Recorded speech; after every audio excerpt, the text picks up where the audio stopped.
Baik, dalam video kali ini kelompok kami akan membahas tentang implementasi CNN dalam klasifikasi sinyal EEG untuk mengetahui kemampuan kognitif seseorang. Jadi adapun kami bertiga adalah satu kelompok di mana yang pertama ada Imade Alit Dharma Putra dengan NIM akhir 045, kemudian Inengah Oke Dharmayasa dengan NIM akhir 070 dan saya sendiri Imade Teja Sarmandana dengan NIM akhir 098. Nah, jadi adapun yang akan menjadi pembahasan pada video kali ini yaitu ada pendahuluan, metode penelitian, analisa dan evaluasi hasil, kemudian kesimpulan dan daftar pustaka. Nah, jadi pada pendahuluan ini otak manusia merupakan kunci yang dapat digunakan untuk memahami pikiran, emosi dan niat yang dimiliki oleh seseorang. Nah, di mana saat ini telah dikembangkan berbagai alat yang mampu merekam sinyal yang dihasilkan oleh otak manusia seperti elektroenkephalogram atau EEG merupakan perangkat khusus yang dapat digunakan untuk melakukan pengukuran potensi listrik dari otak dan sindrom elektrokimia spesifik dalam bentuk sinyal. Nah, di mana sinyal EEG ini memiliki bentuk yang sangat kompleks, jadi diperlukan penerapan metode pembelajaran mesin dalam pengolahan sinyal EEG ini. Salah satu pembelajaran mesin yang bisa dilakukan yaitu dengan klasifikasi. Klasifikasi EEG merupakan perpaduan antara ilmu saraf dan ilmu pembelajaran mesin, di mana satu algoritma diterapkan untuk menyaring data yang rumit. Kemudian pengukuran sinyal EEG ini dilakukan untuk melihat pola gelombang ketika seseorang berpikir dalam menyelesaikan tugas. Kemudian berangkat dari permasalahan tersebut, kami mengembangkan sistem dan membangun model pembelajaran mesin menggunakan metode CNN untuk melakukan klasifikasi sinyal EEG. Nah, adapun metode penelitian yang dilakukan oleh kami sendiri yaitu jadi ada dataset yang digunakan merupakan data sekunder yang diperoleh dari Kaggle berupa dataset rekaman EEG. Jadi dataset ini terdiri dari 36 file berformat yang CSV yang merupakan hasil perekaman 36 subjek yang berbeda. Pada masing-masing file terdapat 19 kolom data yang merupakan channel rekaman yang digunakan. Meliputi bisa dilihat dari FP1, kemudian FP2 dan seterusnya sampai dengan PZ. Terdapat dua label kelas yang digunakan dalam dataset ini untuk seseorang penghitung dalam hati yang baik, good counter, atau penghitung dalam hati yang buruk atau bad counter. Nah, jadi adapun metode yang kami gunakan itu adalah convolutional neural network. Telah digunakan beberapa tahun terakhir menjadi populer dalam bidang deep learning. Jadi CNN ini merupakan salah satu metode yang sering digunakan dalam hal image recognition, image classification, object detection, face recognition, dan lain sebagainya. Jadi CNN tidak terlalu jauh berbeda dengan neural network biasanya. Jadi CNN dari neuron yang memiliki weight, bias, dan activation function. Nah, jadi perbedaan antara CNN dengan neural network biasa adalah adanya convolutional layer. Nah, jadi CNN ini memiliki 4 layer utama yaitu convolutional layer, pooling layer, dan fully connected layer. Bisa dilihat pada gambar di samping, gambar di bawah ini. Ada terdapat convolutional dan non-linearity, kemudian ada max pooling di mana di sana tergabung dalam convolution dan pooling layer. Kemudian ada fully connection layers dan nantinya akan ada NX binary classification. CNN atau convolutional layer, CNN menggunakan convolutional layer untuk mengekstraksi fitur dari data input. Nah, jadi filter atau kernel kecil bergerak di seluruh gambar dan melakukan operasi konvolusi untuk mendeteksi pola atau fitur khusus. Jadi proses konvolusi memungkinkan model untuk belajar fitur-fitur lokal yang dapat digunakan untuk pengenalan pola yang lebih kompleks. Nah, jadi dapat dilihat pada gambar di bawah ini terdapat input data, kemudian akan masuk ke kernel dan masuk ke convoluted feature. Nah, itu dia fitur yang akan diambil. Jadi ada namanya padding. Jadi convolutional layer mengakibatkan dimensi dari input berkurang seperti contoh sebelumnya.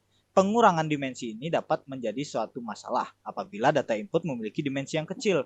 Jadi penambahan padding dapat dilakukan terhadap data input untuk meningkatkan dimensi data dan menjaga dimensi output tetap sama. Kemudian ini bagian pooling layer. Melalui layer konvolusional, data diteruskan ke pooling layer. Pooling layer digunakan untuk mengurangi dimensi peta feature dan meningkatkan ketahanan ekstraksi feature. Jadi pooling dapat dilakukan dengan metode seperti max pooling atau memilih nilai maksimum dalam satu area atau average pooling, mengambil rata-rata dari nilai. Bisa dilihat dari gambar di bawah yang dimana di sebelah kiri saya ada max pooling. Jadi kita mengambil nilai maksimal dari masing-masing fitur. Ya, ada 9, ada 7, ada 8, dan 6. Nah, jadi itu adalah nilai yang maksimal. Kemudian di sampingnya itu adalah mengambil nilai dari rata-rata. Dari yang berwarna biru, hijau, dan sampai yang merah juga itu dirata-ratakan seluruhnya dan dimasukkan nilai rata-ratanya. Kemudian ada fully connected layer. Nah, di sini setelah beberapa convolutional dan pooling layer, hasilnya diaplikasikan ke fully connected layer untuk klasifikasi. Jadi layer ini bekerja sebagai lapisan-lapisan dalam neural network biasa, di mana setiap neuron terhubung dengan setiap neuron di layer sebelumnya. Jadi ada input neuron akan terhubung dengan output neuronnya. Nah, ini tidak jauh berbeda dengan neural network pada biasanya. Nah, jadi setelah ini akan dilanjutkan oleh teman saya. Baik, di sini saya akan melanjutkan penjelasannya. Jadi terkait dengan ada yang namanya synthetic minority oversampling technique atau SMUTI. Jadi dalam kasus data yang tidak seimbang atau yang namanya data yang imbalance antara satu kelas dengan kelas yang lainnya, jadi salah satu teknik yang dapat kita terapkan untuk mengatasi permasalahan tersebut yaitu ada yang namanya melakukan teknik sampling. Jadi SMUT ini dirancang khusus untuk mengatasi kumpulan data yang tidak seimbang dengan menghasilkan sampel sintetis untuk kelas minoritas. Nah, dalam smooth sample ditentukan menggunakan ada namanya konsep KNN atau K-nearest neighbor, di mana untuk menentukan di mana letak data yang baru atau data samplingnya itu kita mencari tetangga terdekat dari node tersebut. Nah, kemudian data baru akan ditempatkan di antara node yang berdekatan tersebut dengan cara mengalihkan jarak dengan nilai acak apapun dalam lebih dari 0 hingga kurang dari atau sama dengan 1 dan ditambahkan ke vektor fitur sebelumnya. Jadi nantinya kita akan mendapatkan data sampling baru atau sintetis data yang berada di antara node dengan node tetangganya. Nah, adapun tahapan penelitian yang kami lakukan, yang pertama adalah pengumpulan dataset, di mana dataset ini kita kumpulkan atau kami kumpulkan dari platform Kaggle. Kemudian kami melakukan studi literatur, yaitu menambah wawasan, tentunya terkait dengan sinyal EEG dan juga pemrosesan sinyal. Selanjutnya, kami melakukan processing data terlebih dahulu, seperti menyesuaikan dimensi dari data. Kemudian kami membangun model CNN sesuai dengan arsitektur yang nantinya akan saya jelaskan. Kemudian kami melakukan splitting data, di mana splitting data memecah data menjadi data training, validating, dan juga data testing. Dan selanjutnya kami melakukan training dan validating model. Kemudian setelah kami melakukan proses training, kami lanjutkan dengan melakukan proses testing model. Nah, setelah proses testing, kami lakukan evaluasi, dan hasil dari model yang dibangun, itu kemudian kami deploy dan bisa diterapkan dalam sebuah aplikasi. Nah, baik, di sini merupakan arsitektur yang kami rancang, arsitektur CNN. Yang pertama, ada layer pertama merupakan input layer. Itu input layer berupa layer convolutional 2 dimensi. Layer ini merupakan layer yang berfungsi mengekstraksi fitur dari gambar atau yang bertugas untuk menerima input. Di mana pada layer ini akan terdapat 40 filter konvolusi. Nah, yang kemudian layer kedua, yaitu masih sama, yaitu layer convolutional 2 dimensi yang kedua. Di sini kami menggunakan 20 buah filter dengan ukuran 1 kali 1. Kemudian ada layer yang ketiga, kami menggunakan layer convolutional 2 dimensi yang ketiga. Di sini kami menggunakan 10 buah filter atau lebih kecil 10 dari layer yang sebelumnya dengan ukuran filternya itu 1,1. Setelah layer convolutional 2 dimensi ini, kami lanjutkan dengan melakukan max pooling, yang mana mencari nilai maksimum dari suatu area, yaitu yang digunakan untuk mereduksi dimensi spasial dari data gambar. Tentunya ini kami lakukan untuk mempercepat proses training dan juga memperbaiki model. Kemudian ada juga dropout. Jadi sebagai teknik regularisasi yang membantu mencegah overfitting dengan membuang beberapa neuron selama proses pelatihan. Jadi nantinya antara hasil training dan juga hasil testing itu tidak jauh berbeda. Kemudian ada setelah kami melakukan dropout node, kemudian kami melakukan flatten untuk mengubah data dari format matrix ke vektor agar bisa diproses oleh lapisan dense berikutnya. Kemudian ada layer terakhir adalah layer dense yang berupa fully connected layer, yang mana di sini bertugas sebagai output layer dengan menggunakan fungsi aktivasi yaitu sigmoid karena dua kelas label yang ada, yaitu ada 0 dan juga 1 nantinya. Di sini saya lupa menjelaskan tadi juga sebelumnya untuk yang convolutional layer 2 dimensi itu kami menggunakan aktivasi fungsinya itu adalah atau activation function-nya itu adalah ReLU. Baik, untuk selanjutnya akan dijelaskan oleh teman saya. Baik, selanjutnya adalah mengenai analisa dan evaluasi hasil. Baik, selanjutnya adalah saya akan menjelaskan mengenai analisa dan evaluasi hasil.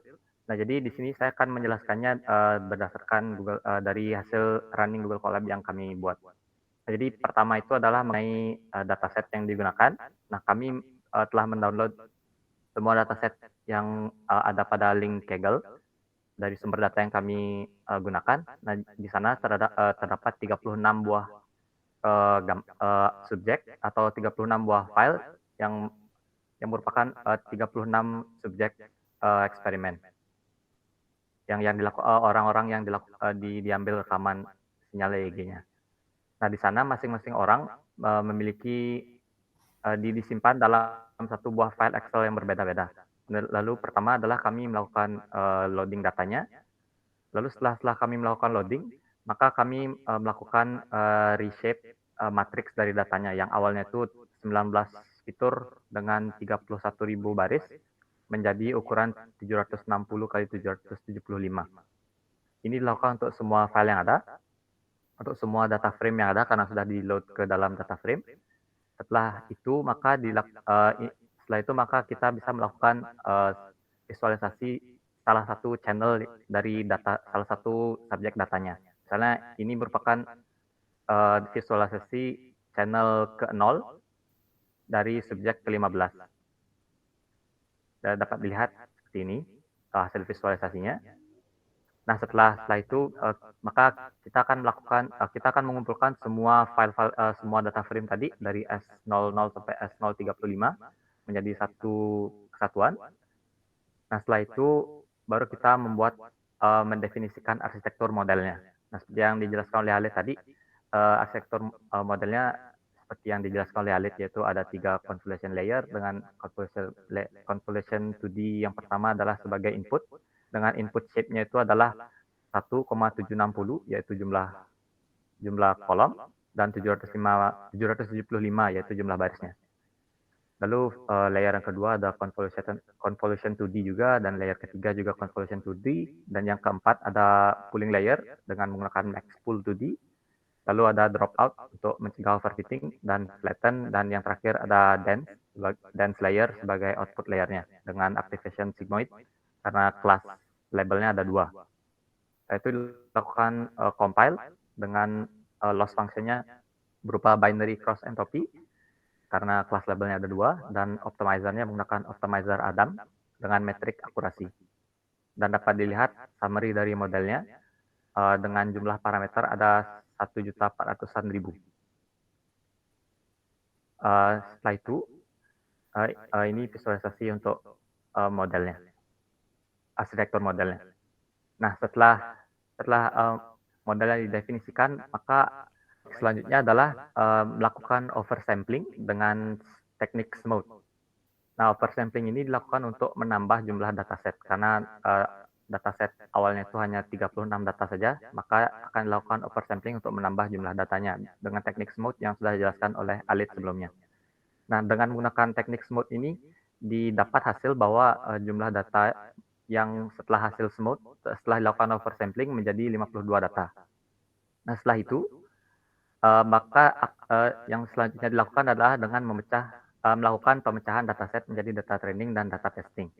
Nah, di sini kami menggunakan train test split dengan rasio splitnya adalah 75% untuk training dan 25% sebagai testing.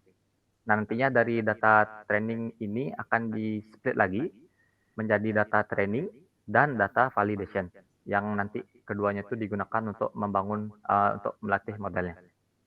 Nah, data training yang dibuat hasil dari train test split ini ada 39 data training dan 13 data testing. Nah, data testing ini nanti digunakan untuk mengetes model bagaimana kemampuannya untuk melakukan klasifikasi pada data baru yang sama sekali belum pernah dilihat. Selanjutnya adalah dengan mendefinisikan kelas label yang dimiliki oleh data. Nah, kelas label ini didapat dari salah satu kode yang ada salah satu kode di Kaggle yang merupakan kode utama dari dataset ini. Sudah diberikan labelnya, yaitu 36 data tersebut memiliki label seperti ini. 0 menyatakan bahwa si subjek merupakan seorang yang bad counter atau orang yang tidak bisa menghitung dalam pikiran atau dalam hati dengan baik. Lalu 1 menunjukkan bahwa orang tersebut adalah seorang good counter atau orang yang bisa menghitung dalam pikiran atau dalam hatinya dengan baik. Nah, setelah semua hal tersebut dilakukan, maka langkah selanjutnya adalah melakukan training modelnya. Seperti yang saya sampaikan tadi, kami akan melakukan training dengan menggunakan data training tadi dan dilakukan validation split, yaitu memecah data training tadi menjadi dengan rasio 80-20, yaitu 80% dari 39 data training tadi akan digunakan sebagai training dan 20%-nya digunakan sebagai validation untuk melakukan validasi proses training modelnya. Proses training ini dilakukan dengan epoch sebanyak 30 dan batch size yaitu 1. Dan dapat dilihat bahwa akurasinya sudah 100% pada epoch ke-6. Dengan validation akurasi juga 100%. Dan ini adalah visualisasi akurasinya. Dapat dilihat bahwa akurasi training dan akurasi validation-nya mencapai 100%. Dan visualisasi loss-nya untuk train loss dan validation loss-nya juga mendekati 0. Lalu langkah selanjutnya adalah melakukan evaluasi, yaitu dengan mengecek kemampuan model dengan melakukan model.evaluate dengan parameter data test dan juga label tesnya. Dan didapat hasil akurasi sebesar 92,31%. Yang berarti bahwa model tidak overfitting, yang ditandai dari model berhasil memberikan akurasi yang tidak terlalu jauh berbeda dengan akurasi saat melakukan training ataupun validation saat proses training. Setelah itu selesai, maka dilakukan save model. Nah, sehingga model yang telah dibentuk ini bisa di-deploy selanjutnya di aplikasi web. Selanjutnya adalah bagian pengembangan sistem yang akan dijelaskan oleh teman saya, Alif. Baik, di sini saya akan melanjutkan presentasi, di mana saya akan menjelaskan terkait hasil pengembangan sistem yang telah kami bangun. Di sini kami mengembangkan sistem berupa website, di mana kami menggunakan Streamlit, yang mana nantinya Streamlit ini akan menerapkan model klasifikasi yang telah kami bangun menggunakan metode CNN untuk melakukan klasifikasi sinyal EEG. Nah, adapun bagaimana kami mengimplementasikan sistem, di sini saya jelaskan. Yang pertama kami melakukan load library, yang mana ada Streamlit, TensorFlow, kemudian ada Keras, ada Pandas, NumPy, dan juga Matplotlib. Nah, kemudian kami melakukan load model terlebih dahulu. Jadi model ini merupakan hasil model yang sebelumnya telah disimpan dari hasil pembelajaran atau hasil training. Nah, kemudian setelah kita meload model, lanjutkan dengan melakukan compile. Jadi sama dengan compile yang kami lakukan pada Google Colab. Dan di sini kami menambahkan beberapa deskripsi untuk interface, jadi tentang aplikasi ini apa. Kemudian di sini kami tuliskan dalam sidebar. Dan kemudian di sini juga ada title, jadi nantinya judul aplikasinya adalah EEG Classification App, yang mana di sini kami melakukan atau memerlukan input dari pengguna itu berupa file CSV yang mengandung sinyal sebanyak 19 channel yang telah dijelaskan pada presentasi sebelumnya. Dan di sini ada sebuah form atau input field yang mana akan menerima file bertipe CSV dari pengguna yang berupa sinyal EEG tersebut. Dan setelah filenya diupload atau sinyalnya diupload, kemudian kami untuk mempermudah pengguna dalam melihat datanya, kami melakukan visualisasi grafik, yang mana dari sini kami meread CSV, hasil dari filenya, kemudian kami lakukan transform dan juga reshape di sini untuk menyesuaikan input untuk model CNN nantinya. Kemudian di sini ada channel index, jadi nantinya pengguna dapat berpindah-pindah antara channel satu ke channel lainnya. Kemudian kami visualisasikan sinyal kepada pengguna. Dan kemudian di bawahnya ada button. Jadi button ini yang akan men-trigger untuk melakukan klasifikasi. Di mana jika pengguna itu mengupload file, kemudian kami menerima file tersebut setelah diproses di awal ini. Jadi kami gunakan sebagai X-test atau fitur yang akan nantinya kita klasifikasikan. Selanjutnya model kami gunakan untuk melakukan prediksi. Nah, jika prediksi 0 atau prediksi yang dihasilkan oleh model ini untuk indeks ke 0 atau lebih dari 0, berarti itu menunjukkan bahwa subjek lebih dari 0, maksud saya lebih dari 0 itu adalah 1, jadi subjek itu adalah seorang good counter. Jadi ketika dia hasil prediknya itu adalah 0, nantinya dia akan ditampilkan bahwa seorang bad counter. Nah, dan jika tidak ada file namun di klik classify atau ditekan tombolnya, maka akan muncul suruhan untuk mengupload file CSV.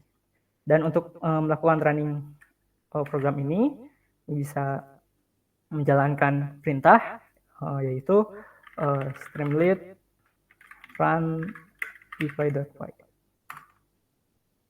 Jadi nantinya akan di running pada sesi lokal. Oke, jadi ini merupakan tampilan dari aplikasi web yang kami bangun, yang mana sudah terlihat deskripsi-deskripsi yang sebelumnya kami tuliskan, yang mana meminta pengguna untuk memasukkan file CSV. Di sini juga kami sediakan untuk contoh inputnya atau example-nya yaitu sol0.csv. Dan kemudian untuk melakukan klasifikasi, pengguna perlu mengupload file CSV tersebut di browse file. Di sini sebelumnya saya telah mendownload file itu, file CSV ini. Jadi kita tinggal open.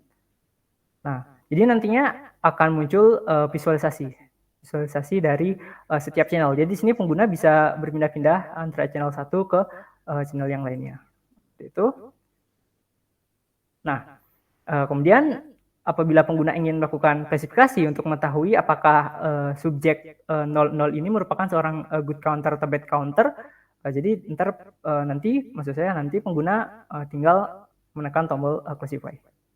Jadi di sini, nah setelah ini sudah terlihat bahwa model berhasil melakukan klasifikasi dan hasil prediksi yang diberikan oleh model ini dia menunjukkan bahwa subjek ini merupakan seorang bad counter. Mungkin sekian penjelasan dari saya terkait hasil implementasi sistem. Untuk selanjutnya saya serahkan ke Teja untuk melanjutkan presentasi. Baik, sini saya akan melanjutkan presentasi dari teman-teman saya. Jadi saya akan menjelaskan kesimpulan dari apa yang sudah kami bertiga jelaskan. Jadi penerapan metode Convolutional Neural Network atau CNN dapat digunakan untuk melakukan proses klasifikasi sinyal EEG, yang dimana dalam kasus ini itu menentukan apakah seseorang memiliki atau merupakan penghitung dalam hati yang baik atau yang buruk.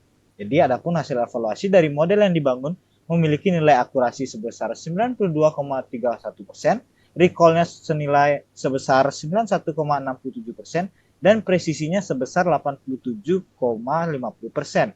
Jadi model yang dibangun ini dari hasil yang sudah didapatkan ini terbilang sudah sangat baik.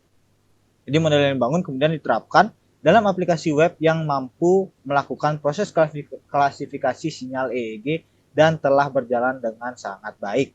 Nah, jadi adapun daftar pusaka yang kami pakai dalam penugasan kali ini bisa dilihat di sini ada 4, ada dari Anggara, Kosla, Kusmaningrum, ada Mau dan Next. Next. Nah, mungkin sekian dari penjelasan kami bertiga tentang penugasan untuk memenuhi UAS pengantar pembelajaran mesin. Mohon maaf apabila ada salah kata ataupun kekurangan yang masih terdapat pada penugasan kali ini. Mungkin sekian video presentasi dari kami. Sekian dan terima kasih. Semoga bermanfaat.